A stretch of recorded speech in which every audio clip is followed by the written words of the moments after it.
Assalamualaikum warahmatullahi wabarakatuh. Apa kabar anak-anak?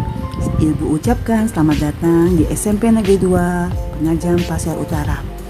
Mari kita bersama-sama di SMP ini, di sekolah ini untuk belajar, membentuk, dan mengembangkan diri menjadi yang terbaik. Baiklah, hari ini kita akan melakukan pengenalan sekolah dan materi yang akan Ibu sampaikan adalah tentang karakter.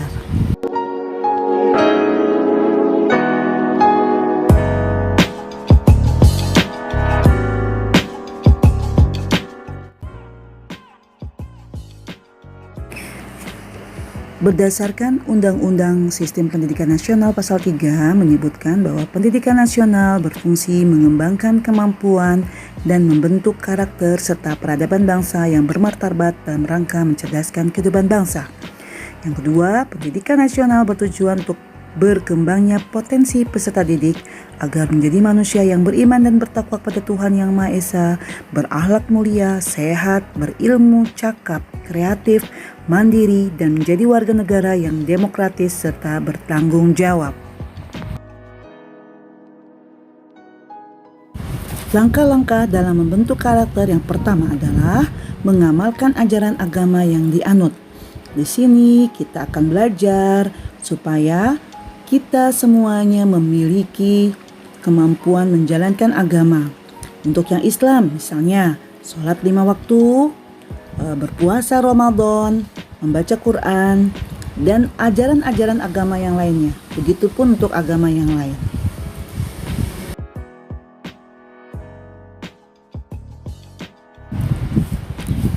Yang kedua, memahami kelebihan dan kekurangan diri sendiri. Ini perlu dilakukan karena kita berusaha untuk mengembangkan kelebihan kita dan memperkecil kekurangan kita, sehingga kita menjadi orang-orang yang mengerti kelebihan yang bisa membuat kita menjadi lebih percaya diri. Bukan mengembangkan kekurangan kita, tapi fokus pada kelebihan-kelebihan kita. Yang ketiga, patuh pada aturan sosial dalam lingkup yang lebih luas. Anak-anak, kemarin kamu masih di sekolah dasar. Tentu sekarang ketika di sekolah SMP ini atau sudah memasuki masa SMP, kamu akan memiliki aturan sosial yang berbeda. Teman-temanmu lebih banyak lagi dan guru-gurunya lebih beragam. Kalau dulu waktu di SD, satu guru akan mengampu satu kelas. Sekarang pelajaranmu akan sangat bermacam-macam dan setiap pelajaran memiliki guru yang berbeda. Nah, disinilah kamu harus memahami peraturan sosial yang berlaku. Yang keempat, menghargai keberagaman agama, budaya, suku, kebiasaan, dan lain-lain. Kita hidup dalam lingkungan yang memiliki agama yang bermacam-macam dan memiliki budaya, suku, kebiasaan yang berbeda-beda. Disinilah kalian harus belajar untuk bisa menghargai perbedaan-perbedaan itu semua. Selama perbedaan-perbedaan itu diupayakan tidak menimbulkan suatu konflik atau hal-hal yang membawa kepada ketidaknyamanan antara satu dengan yang lainnya. Yang kelima, mampu berpikir logis, kritis, kreatif, dan inovatif. Logis di sini, kamu harus mulai berpikir bahwa tidak mungkin memiliki nilai di rapot kalau kamu tidak pernah mengumpulkan tugas, tidak pernah melakukan proses pembelajaran atau absen kedatangan, serta melakukan tagihan-tagihan dari Bapak Ibu guru. Tidak mungkin nilai raportmu akan terisi kalau kamu tidak mengisinya dengan aktivitas belajarmu.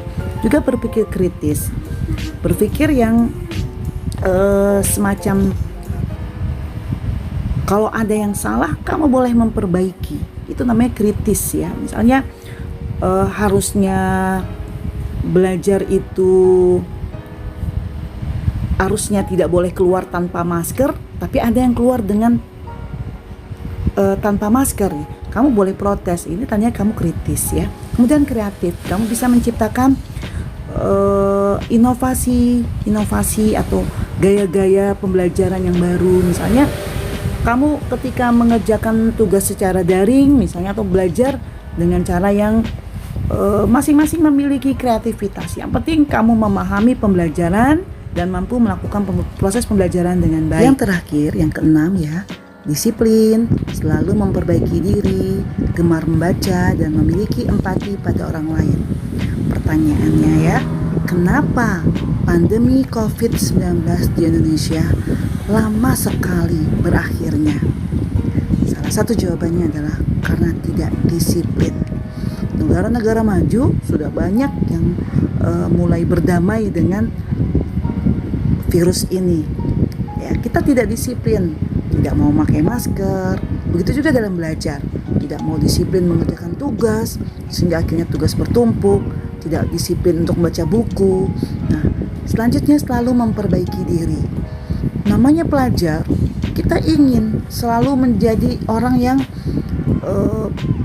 semangat untuk memperbaiki diri, semangat untuk kalau hari ini cuma bisa dapat 5, ke depan harus 6, harus 7, harus 8, harus 9, bahkan kalau bisa 100. Kan begitu ya. Jadi harus selalu, jangan hari ini 5, besok 4, hari ini 10, besok 6. Tapi harus memperbaiki diri, terus memperbaiki diri. Kemudian gemar membaca. Ini juga salah satu yang kurang dari masyarakat kita adalah masalah membaca.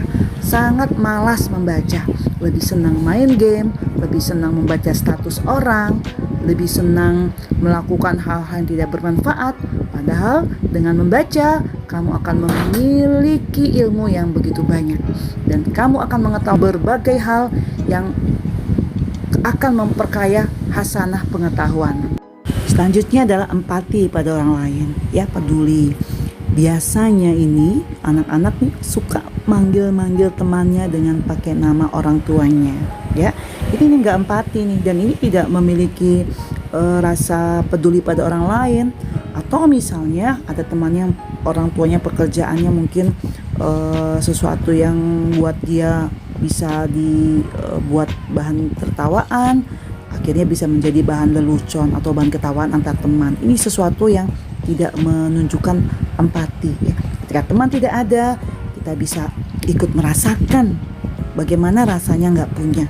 Ketika teman bahagia, kita juga ikut merasakan bagaimana rasanya bahagia memiliki apa yang dimiliki oleh teman. Itu namanya empati, ikut merasakan apa yang dirasakan oleh orang lain ya.